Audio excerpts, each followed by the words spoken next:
Oh yes, the number one Mythos 5 defeated by GPT Cyber. Wow, the champion, the real champion has been knocked off by GPT-5. That's what you want. Everybody likes to hear about how the number one person has been dethroned. Suddenly GPT Cyber has come and beaten Claude Mythos 5. Scoreboard closed. Winner declared. OpenAI takes the trophy and Anthropic goes home sad, lost. But except that's not what actually happened. Because while GPT won the test, Mythos, in the meantime, was finding weaknesses inside some of America's most sensitive computer systems. And that too within hours. Why do you think the US government banned Mythos 5? They should have just gone and banned GPT Cyber then, if they're so much better. No, Mythos 5 was the one that could find vulnerabilities in systems that the entire US was using or is using. Even official government, big government systems, it found vulnerabilities there. GPT Cyber received the highest score in one particular kind of test. Highest scores. And Mythos received government restrictions. They were banned. Really, that should tell you everything you need to know about this benchmark based on which GPT Cyber has defeated Mythos 5. This one test this is not the whole story. And this video is not about which model won or lost. This video is about two very different kinds of cyber intelligence at work. Claude's Mythos 5 and GPT Cyber. One is really good at solving security problems that we already know are there. They exist and it solves them. But the other one is really good at discovering problems that nobody even thought were there. And if you're in cybersecurity, and think about it, suppose you're in charge of cybersecurity. What will keep you awake? What kind of a problem will keep you awake? The problem that you already know is there and you need to fix, which you're fixing, or the problem that you have no clue about, that your system can be hijacked in a certain way nobody ever thought about. That's the problem that will keep you awake when it hits you. And Mythos was looking into those problems. Essentially what happened is that OpenAI released a new version of GPT 5.5 Cyber, which is specially designed for advanced cybersecurity work. All right, it was. Then on this particular cybersecurity benchmark, which is called Cybergym, and on this Cybergym benchmark, OpenAI released the benchmark scores. And everybody was, wow, GPT Cyber demolished Mythos 5. And let me tell you, GPT Cyber got a score of 85.6%. Claude Mythos 5 scored 83.8%.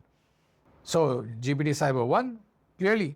But before we start looking for a victory parade for OpenAI, let's look at the difference, 1.8 percentage points. That's not much. It's not like Tyson came and knocked off his opponent in round one. This is two really fast runners reaching the finishing line within seconds of each other. But the important thing is, what does Cybergym actually test? So Cybergym actually gives an AI examples of real software vulnerabilities that have already been discovered, and it asks it to reproduce them. So looking at it in a simpler way, Cybergym shows a broken lock and tells you more or less where the problem is and asks you to demonstrate how the lock can be opened. This is not easy work, this is difficult work, no doubt, definitely. The AI has to read a large amount of code, understand how the software behaves, locate weaknesses, and create proof that there is a vulnerability over there. And GPT Cyber performed a little better than Claude Mythos 5 at doing that. The reasons are GPT 5.5 Cyber has been specifically designed, has been prepared for advanced authorized security work. So it is allowed to go further than a normal chatbot. A regular AI system may refuse when a security researcher asks it to develop an exploit, which is like a way of breaking into a system. Even if the researcher owns the system and is trying to test some sort of a patch, which is a bit of code that is added on to improve, fix a problem, etc. So GPT Cyber is designed only for approved experts who need to do these things, do them legally. It helps analyze malware. If it sees suspicious software, it can reverse engineer it, create it all over again, see how it happened, where it went through, what it did, the whole path, this, that, go through the steps. It can examine a known vulnerability. And another important thing is that it can test whether a company has actually solved the problem or just hidden the problem somewhere under some layers or renamed it or something like that, which is very important. So that makes GPT Cyber very useful. There's no doubt about it. If a major company discovers that there's this software being used across 20,000 computers and it has a really serious flaw. Then what does this human security team have to do now? The human security team. They have to now understand what the problem is, where it is actually vulnerable, which systems are exposed. They have to now recreate and reproduce the attack. And then they have to create a patch, the code.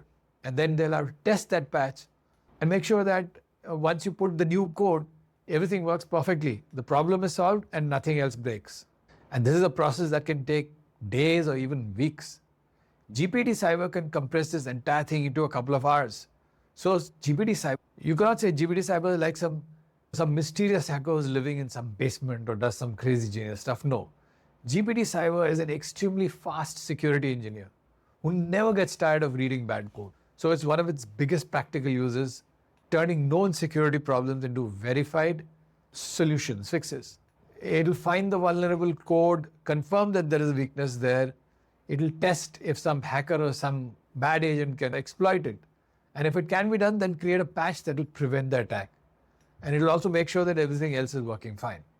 And OpenAI is actually going a little further than that. It's going a little further. OpenAI is doing good stuff, no doubt. You want GPT Cyber to win just because Claude Mythos 5 is right on top right now. It has been for some time. And if someone comes and defeats the number one, you feel, hey, interesting, nice. But OpenAI actually also doing something pretty good. It's doing something which they call Patch the Planet. This is this massive program which helps open source software teams find and repair security weaknesses. That means companies all over the world, these are software being used by thousands of companies all over the world. And if there's a vulnerability, if there's a problem in one of them, then it can impact countries and large sections of industry. Patch the Planet will try to help those softwares, those programs to find the weaknesses and to patch them and prevent anybody from exploiting them. Because if somebody does, then large parts of, say, the US or some other part of the world can get disrupted. And a lot of the internet depends on open source projects. And these are invariably maintained by very small teams. So helping them is doing a lot of good. It's like doing a lot of literally some of the world's most important software is supported by very few, very exhausted people. And it has the people who are doing this, supporting it, they have one donation page and a message which will say, please stop asking when the code is coming, when the update is coming, when this, that. They're all tired, they're exhausted. So GPT Cyber will give these teams access to capabilities that were previously available only to major governments and wealthy security companies. So yes, GPT Cyber's victory matters. It may be the better model for structured security involving known vulnerabilities. It may be better at control testing and rapid patch validation. Great. GPT Cyber has done a great job and is going to do a great job. It's good, it's important. It'll help a lot of people. Fine. That was GPT Cyber. Let's come to Mythos. Mythos 5. Mythos has actually been built for a completely different thing. What if nobody has discovered the vulnerability yet? So Anthropic says Mythos has already found thousands of previously unknown flaws across operating systems and major pieces of software. And this is called a zero-day vulnerability. A zero-day is a security weakness the software developer does not even know that it exists. There is no warning. Not even a single day has been used in thinking about it. And of course, there's no patch for it. Nobody has any idea about it. So it's called zero-day. And Mythos 5 was reportedly finding them at a speed and scale that surprised even experienced security researchers. Anthropic has told us that a very early version found a vulnerability that had been sitting inside OpenBSD for 20 years. OpenBSD is famous for taking security very seriously. And this bug had survived longer than some of the engineers who would most probably be asked to repair the vulnerability. It was also found a 16-year-old flaw in FFmpeg, which is a piece of software used across an enormous number of video applications. Automated testing systems that pass through the relevant code millions of times without catching it. Mythos immediately caught it. In another case, Anthropic says the model found several separate weaknesses, not just one, several of them, in the Linux kernel and connected them into a chain that could allow an ordinary user to gain complete control of a machine. It didn't just find one weak window, it found a weak window and then discovered an unguarded corridor and then walk right through everything and reach the control room. So this is like being able to connect several vulnerabilities one after the other into one complete attack chain. This is why Mythos is completely different. It's a different league. So GPT Cyber beat it on a benchmark involved in vulnerabilities that are already known. Mythos is a different creature. It's strong at exploring unfamiliar systems, finding vulnerabilities nobody knows about, has thought about, combining them in ways that nobody thought about either.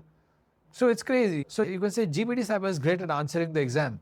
The other model, Mythos 5, actually writes questions the examiner didn't even know existed. So as we said in the beginning that Mythos 5 was banned by the US government. So was it because it was too powerful? Because it could find flaws in the government software or something like that? The US would be in trouble if Mythos 5 was released? What is it? Actually, it's not very simple. It's not that straightforward. There's some politics going on behind it. Anthropic is already fighting with the US government over how its models could be used. They do not want Claude to be used for mass surveillance or domestic surveillance or autonomous weapons and warfare and stuff like that. And that became a pretty ugly political fight. And so Anthropic's role was severely restricted within the government. And that was the start. And then the government decided that Mythos and Fable, they are very powerful AI. And if foreign nationals or hostile governments had access to them, they could find known crazy vulnerabilities and allow bad things to happen in the US, in many organizations in the US, in sensitive organizations. So to the US government, it looked like it's powerful enough as an AI to become a dangerous weapon in the wrong hands. And one of the reasons is because when the US government tested Mythos, it found weaknesses in highly sensitive systems very fast. Though the officials said that it just found weaknesses, it didn't actually break into the system or control it. It's like a doctor finding some weakness, some potential area of problem, a weak bone, but it's not broken yet. Once someone knows that there is a weakness somewhere, they can really start focusing on it, and then bad things could happen. And because of these capabilities of Mythos, the US government decided that it was seriously powerful enough so it cannot be given access.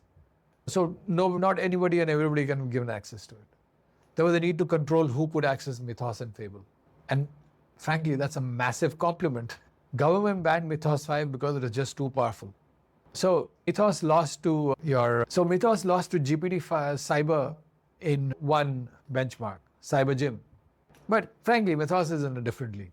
So what's the biggest use for each of these models? For GPT Cyber, the clearest use is defensive security at scale. It can become the AI working beside security teams day in and day out.